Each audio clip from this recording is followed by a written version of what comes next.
কেমনে ডাল হয় ভাই? এটা ডাল হয় কেমনে? আপনি ম্যানেজারিয়াল নিয়ম জানেন কোনো? হলে ফাইজলামি করার দরকার নাই। আপনি এবং আপনার মালিক সহ টোটালি বসে সিদ্ধান্ত নেন 15 দিনের মধ্যে আপনারা শিক্ষার্থীর জন্য কি করতে পারবেন।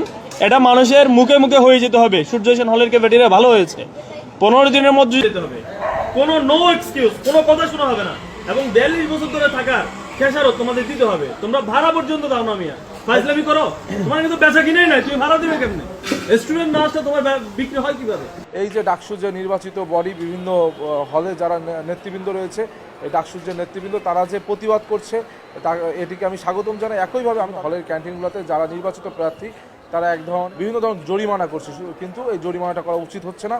কিন্তু অবশ্যই বিশ্ববিদ্যালয় ক্যান্টিনের অবস্থা খুবই খারাপ। আমরা পূর্বেও বলেছি যে আমাদের খাবারের মান অত্যন্ত নিম্নমানের, পুষ্টিহীনতায় ভোগে আমাদের শিক্ষার্থীরা। আসলে ডাকসুর যে ক্ষমতা বল, সেই ক্ষমতা বলে কি সমস্যা, সেই সমস্যাটা চিহ্নিতকরণ এবং সমস্যার সমাধানে কি করা যায় এই ব্যাপারে বিশ্ববিদ্যালয় প্রশাসনের সাথে একটি মেলবন্ধন তৈরি করাই তাদের